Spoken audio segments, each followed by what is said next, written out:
Welcome into the Mental Moments podcast with your guide, Healing Hottie. Mental Moments is where we walk through life experiences, yours and mine, finding the ingredients to make life sweeter, a conversation to consider our minds, bodies, and soul, moving with gratitude, one step at a time. We all have our limits in an ever-demanding world, but how do we keep up and shift as the moment demands? Today, we'll explore how to make impactful changes to create the capacity you need. Let's walk through this together. Welcome in. How are we feeling? I want to know. Make sure you drop it in the comments. Mental Moments is a conversation, honey, and today we are talking all about our limits and how to make room and keep room for the things that are important. Last year, I was called to quit my 9-to-5 or restaurant job, and I ended up launching a business called Be Like Consulting. And at that time, I had no clients. I wasn't really sure what type of clients I wanted to focus on. Wasn't sure where to market. None of the things I was not sure. And as I began, it quickly took off. I landed my first client in the summer last year, and it really very quickly just sort of snowballed and grew into this thing. And I very quickly started to have less and less time for the things that mattered most, like important appointments, working out, and even like the things that I still care about, my friends. Wasn't really sure where Bible study would fit in. I wasn't like all these things in my life that have become like a core part of my routine. Now I'm having to shift and change, and I was not sure what to do. And I wasn't sure what to do because at first, even still sometimes today, the work was very manual, sporadic work.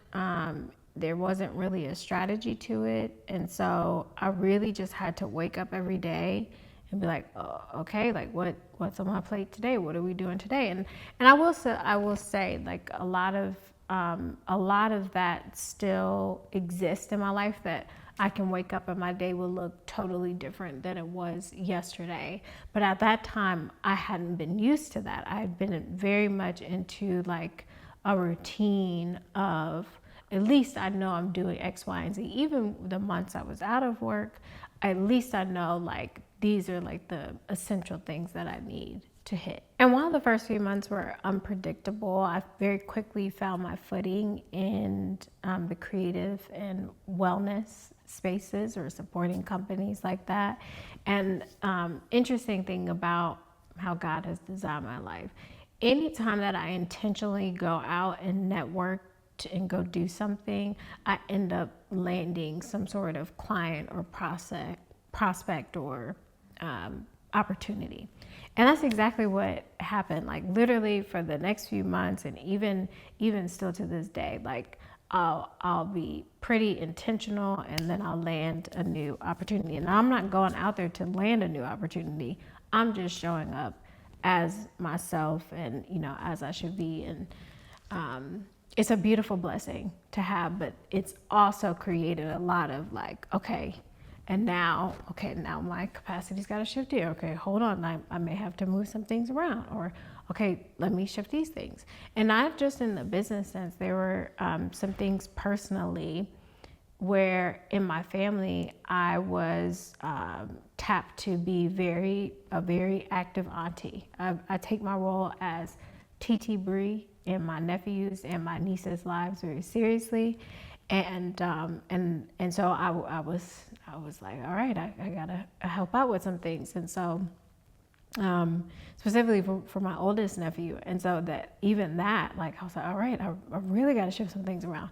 I was also recording the first season of Mental Moments. So I'm like, I can't lose sight of this because I've been working so hard for years to make this happen. And so like, what do I do? And I was flailing. I'm not gonna paint a pretty picture. I was flailing. I was not panicking, but I was overwhelmed and I was very stressed. And for me, stress shows up in my body physically. It always has. Like I will get really bad migraines. I will get very sleepy and lethargic. I even had like, I won't even get into that story. Anyway, it shows up physically. It shows up physically in my body. And so I really had to say to myself, okay, before it gets to the space where you were being sat down, let's sit down and reevaluate. And I knew I had to reevaluate because suddenly the therapy appointments that I would like be very firm on and great about like sticking to and making sure I had the time felt negotiable. My doctor's appointments, I get allergy shots every so often. That was falling to the wayside. My diet was terrible. I was never a sugar person, suddenly a sugar craver, now ill. And so it was just like all these like things that were not great in upholding me suddenly became a comfort, and then things that were necessary in making sure I felt well and supported felt like maybe I could do without it, when I know that was not the case. And so I will echo that, is when you start to like lose grips on like your pillars, it's time to make some changes. Now, sometimes when you go through like a slow season, when things like finally start to pick back up, it is very easy to start to say yes to everything that comes your way. And that's what happened to me. Of course, yes, I want to take you on as a client. Of course, yes, I want to support this project. Of course, yes, I'm not even sure how I can make that work in my schedule. But yeah, I'll fly out for this thing. And that sounds good. I mean, that was exciting. It was thrilling, but it was a bit too much. I was saying yes to a whole lot of things that I know that at the time, even now, I don't really have the capacity for. Or I was saying yes in a way without making sure that the pillar elements of my life did not shift in a way that was detrimental to me. And I really was forced to think about what was really important. Where did I need to say yes, but a firmer boundary? And then where did I just need to outright say no? So I encourage you to start with, what do you need to be well? And this is often the last thought, but this has to begin to be at the top of our minds, right? And so in season 1, I talked about our needs and understanding what our needs are. And so I know I need to pray in the morning. I need a quiet morning. I need to make sure I'm drinking plenty of water. I need to, whatever I need, right?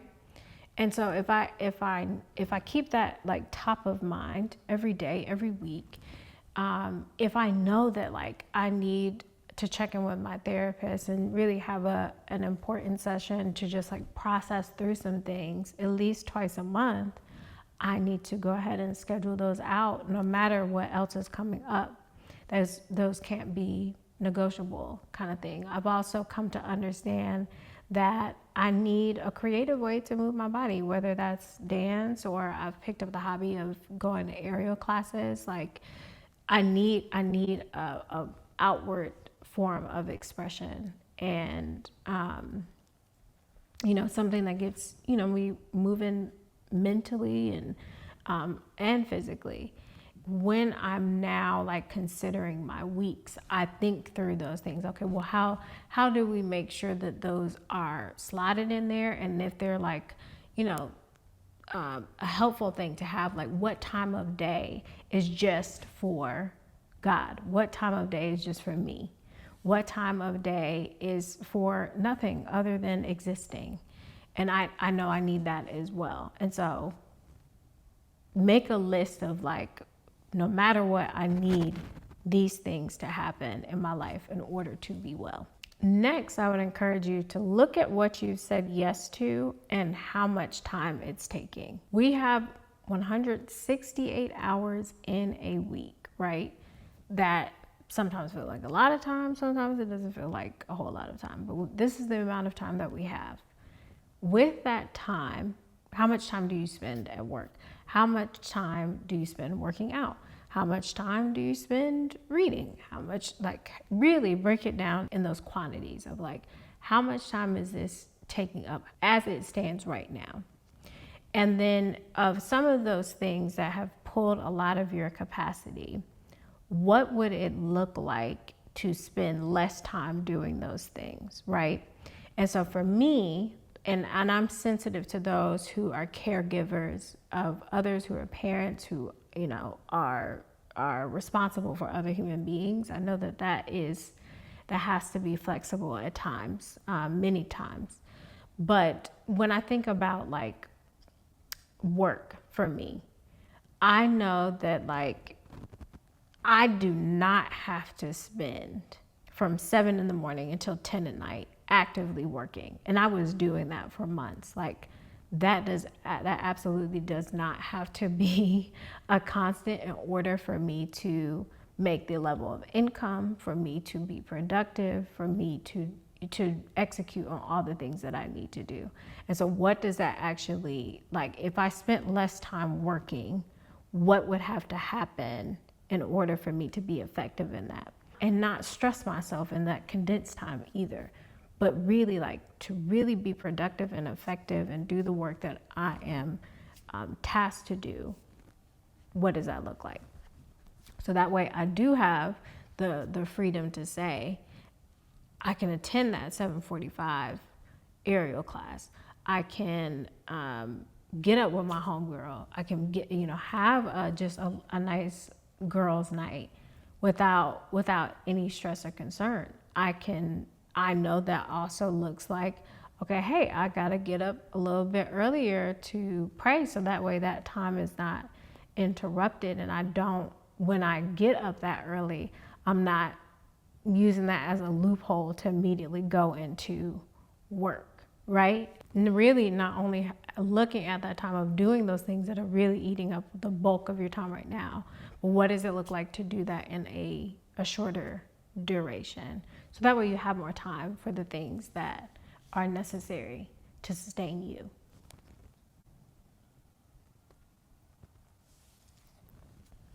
And then I would encourage you to look at the things that you have not had time for that you would like to have time for. For me, that like the friend piece was a huge thing. And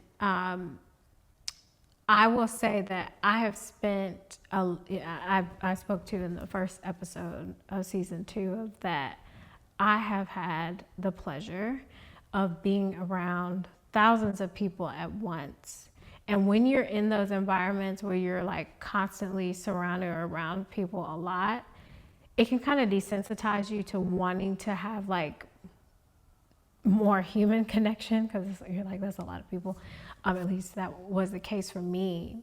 But I had to like look up and say, okay, but where are the events that I just go to for me, that I'm not like facilitating and hosting and curating for other people, but like actually what events do I just want to go and be an attendee? What spaces do I want to show up in, and just like I want to know the people in the room, and not for like a business connection, but just like I think they're a cool individual. And so I pushed up against the like desire of like, oh, I really could use this time to write out something for the podcast, or I really could use this time to like get ahead and work on something for a client, versus like, girl, just go out and exist, or go out and support that person because like you want to support that person. And those are just examples of things in my life that I got away from a whole lot more than I intended to. But when I really looked at like my capacity and like, okay, I'm working less, we have time for those like fun things and those like just life things that we've gotten away from. And so I encourage you to do the same thing. If there are things that you maybe want to try or you've gotten away from that you really enjoyed, like what does it look like now to to create space for that. And as you start to make shifts, it absolutely can be helpful to break down things on like an hourly level, like how much time that you're spending.